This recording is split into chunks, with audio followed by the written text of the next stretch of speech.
Hello, you're listening to Food Rebels. I'm your host, AJ Sharp.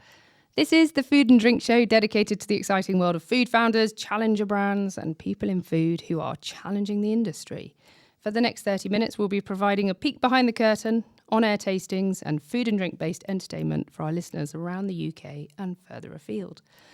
I'm the show host, you know me, food writer, food judge, all that sort of stuff.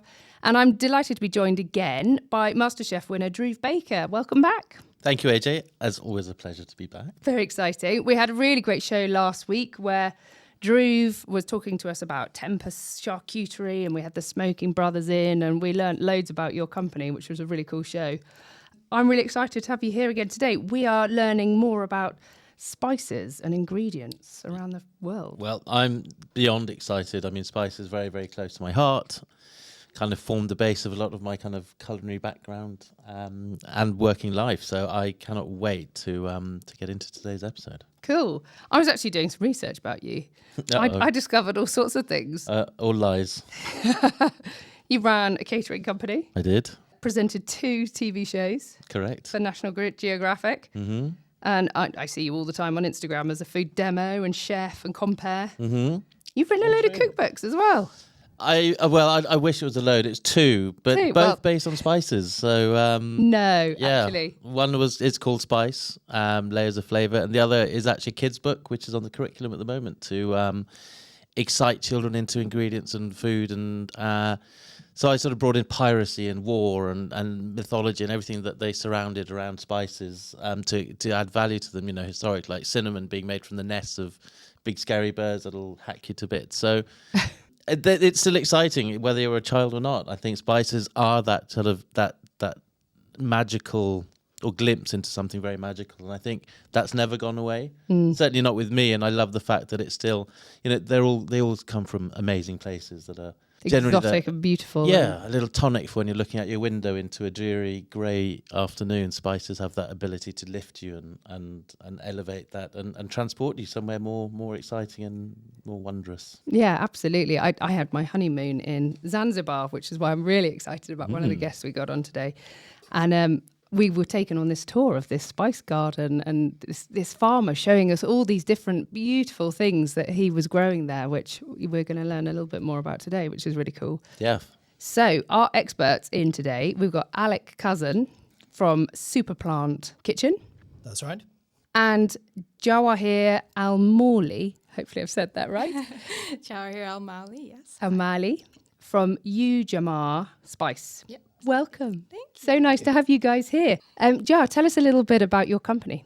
Yes, absolutely. So we're called Ujamaa Spice, and what we do is we work directly with smallhold farmers in Zanzibar, Tanzania.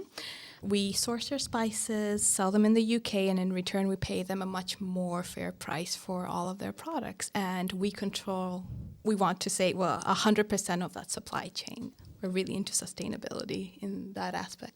That's really cool. Thank you. And Alec, tell us a little bit about your SuperPlant kitchen. Hi, so we make a range of bouillon bases and single-serve freeze-dried snacks in Europe and sell them around Europe and UK. Amazing. Well, between both of your products in this studio, it's an absolute beautiful kind of rainbow of different flavours and smells and aromas. It smells phenomenal. And I've got to say that radio is not the best medium to translate or to project that. But actually, what I will say is that not eating lunch and then facing this array of delicious smelling things is really not a good idea. But I can't wait to try it. I mean, it smells phenomenal. And just as I keep getting waves of different smells and aromas coming off the table because we've got so much amazing stuff represented here, I think. I feel like we should start with the chai latte. Is that a good idea? Let's go. What do you think? Sorry, it's the turmeric latte.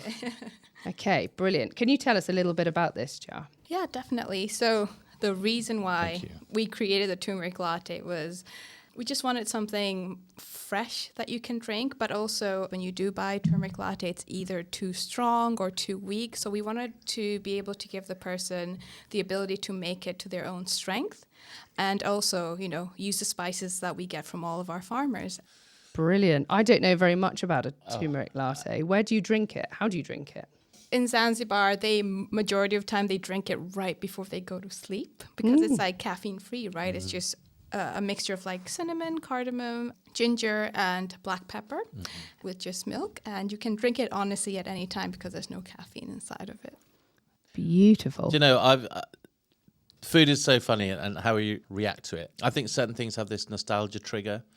And so I was brought up in India from the age of 5. We lived there for about 10 years. But that is that instant transportation to that masala chai, that on a busy train station, that hot tea, which is generally sweet. So this hasn't got sugar in it, so it doesn't feel like my teeth are going to fall out like you would do with those, or sweetened with condensed milk. But just that amazing florality from the cardamom, and you've got that bite from the pepper and that ginger that gives you that lovely warming feeling with the turmeric. I instantly feel like I am healthier and a better person than I was 30 seconds ago. It's very comforting, isn't it? It Those really is. flavours, they feel like they're giving you a hug. I met you a few weeks back, didn't I? And you literally jumped on me and went, try this. And I remember thinking, oh, that's exactly what I wanted. We're at some busy show. And it was just like, real kind of hit of health, relaxation, sort of almost sweet, but the sweetness has only really come from the milk that you've used as a base, hasn't it? Yeah. And if you want to make it even more creamier, we always recommend oat milk. It's Okay. so good with oat milk. And yeah, our customers actually call it sunshine in a cup. Yes. I could see Because that. the beautiful yellow colour. Yeah. Oh, I love it. What did you think of that, Alec? I loved it. I love the colour. I mean, it's amazing. It's just not sweet at all. It's wonderful. Great depth. Absolutely lovely. And what are the other spices you've got? So is it everything from turmeric to ginger and nutmeg and... Yeah, so basically we are working with the types of spices that Zanzibar is able to grow right now, and that ranges, as you said, from like turmeric, ginger, black pepper. We have pili pili, which is like really super spicy. The turmeric and the ginger that you have today, actually, it won Great Taste Awards, 2 stars, and we're so proud. We're actually more proud for our farmers, because especially for these 2 spices, we work with like women cooperatives, so the majority of the farmers are women. And I just want to get an extra award for them and personally go to Zanzibar and just give it to them because I think they deserve all the credit, not us at all. So the women cooperative, so is this female farmers? Female farmers, yeah. Wow. That's the thing that people don't really know about Zanzibar. Majority of farmers there are women. Really? Yeah. What do they do for childcare? They bring their kids to the... They bring their kids with them. That's amazing, isn't it? Absolutely incredible. I lived in Peru for a few years, and a lot of the farmers there were women as well. Women, and they would have their babies on their backs. And and they would cook lunch. Very impressive group. I love that. We're talking about spices, and we've smelt a couple now, and we will taste them. But I think it's such a step forward for us to move towards spices where provenance is that key. I mean, yes, there's a wonderful story about sustainability, but also about welfare. But from a pure product quality basis, I think for so long we've been used to buying spices which haven't been kept to their optimal level, that end up just kind of tasting faintly of something but not a lot, or using the mother-in-law's spice that I inherited when she moved house in 82, or actually realizing that there are spice and they're not a commodity. And I think that is the difference, is that historically we've always seen it as salt, salt is salt. Sure. No, absolutely isn't. Sure. And spices, there is no comparison between something of this level of quality and the amount of care and attention versus something that's much more mass produced and doesn't have that intensity. And I think I love that we're coming into that specificity now, where people are challenging more from us as producers and suppliers to actually deliver something over and above what was the bar, which had been set fairly low. 100%. And just going back to that point, so this year I focused a lot on doing in-person events like markets. The biggest reason why I wanted to do that was that education, towards the consumer. And the amount of surprise that we received from consumers when they would open our spices, smell it, even taste it, it was shocking to me to hear them say we didn't know ginger's supposed to taste like this, and they're like, what have we been tasting or eating this whole time, So I completely agree with what you're saying, and it's so important. Provenance quality is so important. Alec, have a smell of that. Dhruv and I were just smelling it. The just fruit and the richness of flavour that's coming through off that ginger is absolutely extraordinary. I mean, it's across the board. I mean, we've smelt the ginger, the black pepper, the turmeric, the pepper especially is caught. Like I was staggered by, because it has, you know, we think of black pepper as something that sits in the mill, dries out, becomes a bit more stale. You should just, without thinking, twist it onto your food. But actually, I just tried one of those, and you've got this incredible fruitiness, and there's an acidity to it. And the first thing I thought, I want to infuse that into milk to make a vanilla ice cream. Wow. The first place I went to was a black pepper vanilla ice cream using that. And I think it would give you this incredible nuance. And you've got that contradiction between temperature and heat, but not heat of temperature. And so you've got a cold palate, but you've got the warming sensation, which is contradictory, but I think would work really well. And amazing to think that just by smelling that, you go straight into dessert territory, not salt and pepper on a fried egg or something. So I think, you know, Might actually try that. go for it. I certainly am going to try it. But and I think that's the magic of things like spices, is they have that ability to trigger creativity and thought. And you can see now how, you know, 500-600 years ago they were responsible for Revered. Yeah, absolutely. For whether it was causing war or piracy, as you said earlier, but the fact that still they can actually enhance and really change the way somebody approaches food and elevate dishes. So, And there are some great spice shops in New York and West Coast states, the Oaktown Spice Shop. I mean, you know, they will guide you through their selection of spices and the procurement and the heritage really behind their ingredients is just extraordinary. well, luckily we're fortunate now, because with like Ujamaa, we don't need to go to the West Coast, and we get right it brought here. to us. So, Brought it to us. yeah. And the cool thing about like our spices is the fact that they're single origin. So what you're tasting in this jar, like this batch, the next time we bring like another batch of turmeric, it's going to taste completely different. Like the flavor notes are going to be completely different. And like we do get questions from like our customers like, hey, the ginger tasted a bit sweeter last time. It tastes different. We're like, yeah, that's the beauty of single origin. You know, we don't do monoculture. It's like we surprise you every time. And like everything else in farming, each harvest is going to be different, isn't it? Depending on the weather and conditions and what goes on. 100%. Yeah. That is amazing. And what's the plan for the range? I mean, we can see 4 or 5 here. How many have you got in your range? We have 8 right now, but we are looking into adding more. Like we might be releasing 2 new spices, cumin and coriander. I see Dhruv's wow. face. Yeah. You know, I'd be terrible at poker. I think I set my stall out early saying I get excited by spices, but no, I do. I think that's... Yeah, we also would love to basically expand our sourcing map. So not only help farmers in Zanzibar, but maybe going to Tanzania, Kenya, you know, that whole Swahili coast, because there's so much diversity over there as well. That's amazing. I love how you've even got the village on one of them I was looking at. I mean, this is like wine, isn't it? This is like wine that comes from a particular, vineyard. This is what you're saying, isn't it? Yeah, and we're basically trying to tell people like it's so important to understand where your product is from. Something I always tell people is like, ask yourself the 5 W's, right? Like, where's my product from? Who is the farmer? You know, when was it harvested? Why is it priced the way it is? And what is exactly in those jars?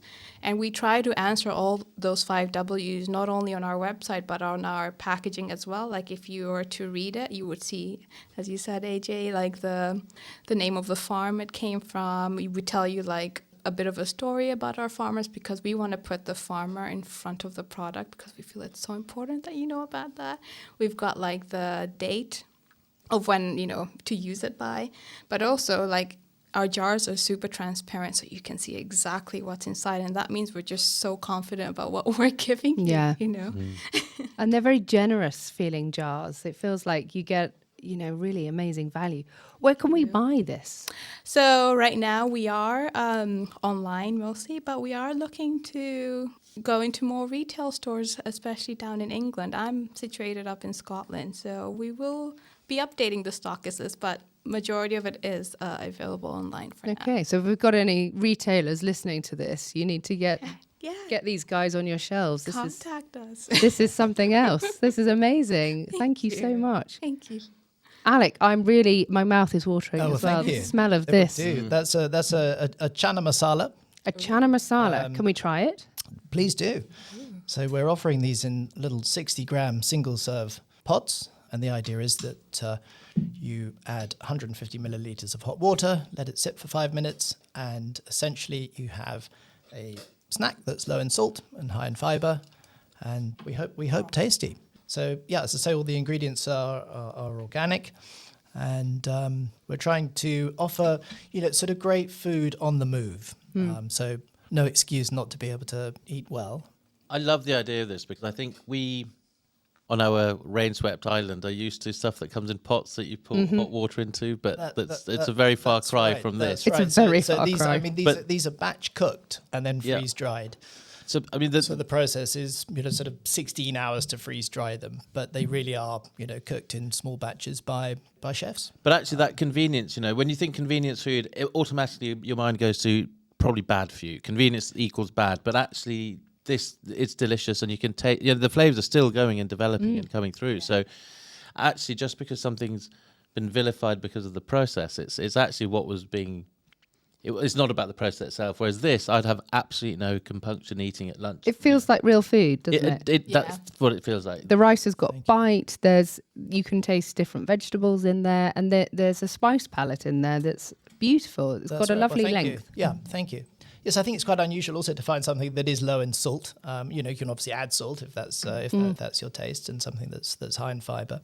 I mean, I guess the challenge that we've got is that the format is similar to some of the more traditional sort of single serve pots, and so and the price point will be or is slightly higher. But it's a much better quality product. It is a much better quality product, but our challenge is to try and get that across with that. I mean, we're talking about pot noodles here, aren't we? We are talking it's about not pot noodles, and yes.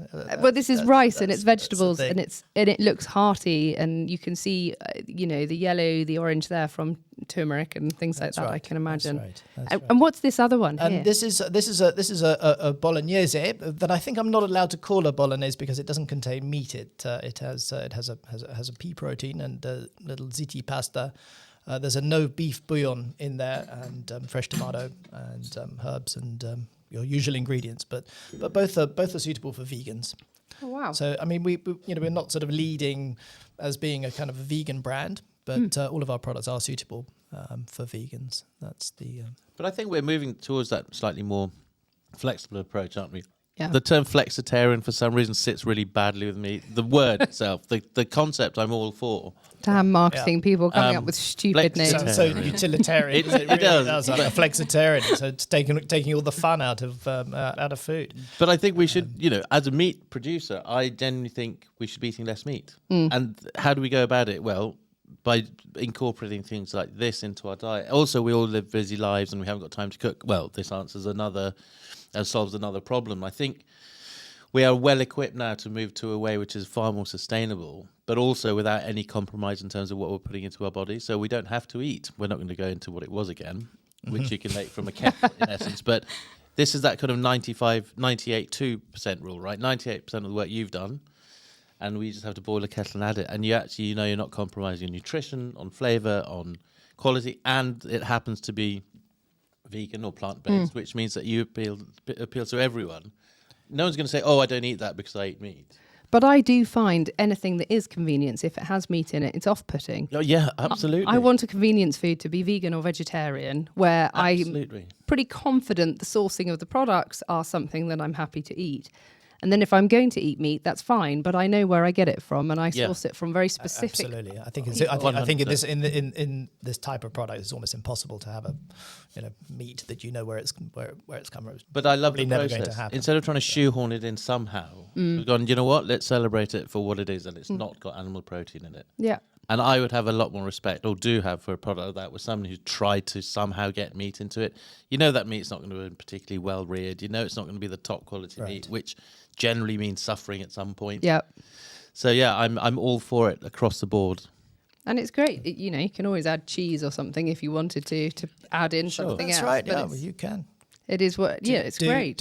Do with it as you will. But of course, if you wish to add salt or chili or even one of the bouillon bases to sort of beef it out a little bit. And I mean, let's be honest, I work in an office here near the studio. We're all real foodies. We love food. But that doesn't mean you haven't had back-to-back meetings and you need some sustenance, you need something quickly, you want it to taste good because you are actually bothered about that.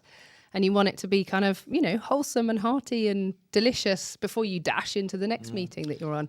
Yeah, We're all living these very that. busy lives. Office lunches are a sad thing sometimes. They but really I think, are. if I would actually not worry about having back-to-backs because I knew I could boil the kettle, pop that on, and you've got something that you're not going to regret. That's the other thing, is the instant regret factor when you eat something bad for lunch. Yeah. I think I wish I hadn't eaten that sandwich. At about 3 o'clock, you have this tummy pain you can't really explain. Yes, and you can explain it because it was a terribly made sandwich, which you should have known better. Or perhaps if you're camping, or if somebody's in hospital or in clinic or something, where it's really hard to find good food or hard to find any food that beyond Yeah, can of soda and a bag of chips. So that's fab. The main part of your business is the bouillon. is really bouillon. So in my background, I established a company called Ujamaa back in the mid 90s, and we were making beef stocks and demi-glace and boiling chicken and veal bones to create proper fresh stocks, and we supply those into the multiple retailers and into quite a few restaurants and hotels and contract caterers. And then I spent some time in Peru and was really taken with some of the wonderful ingredients that people use there. And I wanted to try to incorporate some of the goodness of the vitamins that these guys have with a different kind of way of sort of transporting it into your body. Really, I loved also the idea of sort of Marmite of old and Bovril of old, these sort of elixirs of goodness. But was a bit fed up with boiling bones. I mean, I think a cow delivers 27, consumes 27 times the amount of protein it delivers. And I just thought that, the idea of creating stocks from scratch and transporting a sort of a chilled fresh stock was a bit cumbersome. And so we wanted to create some vegan versions of beef and chicken, and each little pot is high in 5 micronutrients: vitamin D, B12, iron, iodine, and calcium. So each 250 ml cup delivers those 5 key. That's fantastic. Nice. So. We were just playing Guess the Bouillon there because we got all these cups out. We weren't sure which one, but we decided this one was probably the no beef broth. This is no beef. No beef, yeah. No beef broth, which comes in a lovely little pink pot. Looks beautiful. Which one have you got there? I know there's a no chicken. Yeah, well, I would hazard a guess. No, I wouldn't. I mean, it smells. There's a no chicken. There's a mushroom bouillon as well that we have included. This one might be mushroom, actually. Porcini and lion's mane. Yeah. That's mushroom. Very porcini-y. Yeah, so we use a porcini powder from Emilia-Romagna and lion's mane in there. So in fact, the packaging that we're using are these little 10-gram pots that have got quite a clever little enzyme in them that allows them to be biodegradable. So they're recyclable. 70% of the PET used in it is recycled PET. Sorry, which bit's biodegradable? So the little pots that you've got over there, exactly. So all of these are biodegradable pots.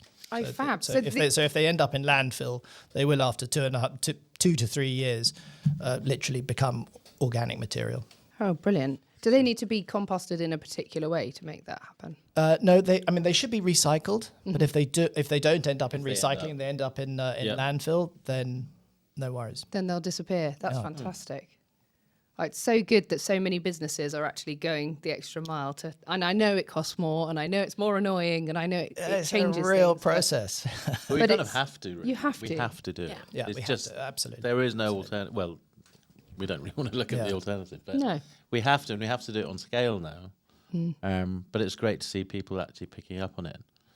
I'm going back to the flavour. I think it's such a great shorthand to introduce bags of flavour into dishes, whether you use it as a bouillon, as a stock, or whether you pinch a teaspoon or add a teaspoon into it. And I think it's a great way to add depth of flavour and richness. You could think you could do a mushroom risotto and add a teaspoon of that to it as well, and just enhance that. Or the chicken tastes like chicken, the beef tastes like beef. And you're just talking about making stocks. There are die-hard foodies who will make stock at home, but let's be honest, the price of energy at the moment, do you really want your gas or your induction hob on for 8, 9, 10 hours? You know, it's a significant amount of money, and actually when you add up the value of what it costs you to make that stock, more often than not, you're probably better off buying it. Yeah. A lot of chefs use. So I was just going to say, a lot of chefs actually, really genuinely use bouillon. One said to me that it was a dirty secret. Oh, really? So the dirty secret to actually just to enhance flavors and to get kind of a breadth of umami. I use bouillon in all cooking. Yeah. Nearly everything I make, I'll put a little bit of something in. Yeah. But it actually hilariously was part of my marriage vows. My husband's mother boiled up stock pots for all of his childhood, and he has these sort of memories of the house smelling of kind of fish or chicken bones or whatever. His mother hauling a veal foot out the yes, bottom of he's like, please. Stock day is not a good No day. stock pots. I'm like, okay, that's fine. I could take that. No, it's absolutely incredible. So what's next on the agenda for you? Well, I think we'd like to expand where we're selling. Right now we're selling online. We're exporting a little bit to Canada, and we have a small office in Bern in Switzerland. So we have some retailers there.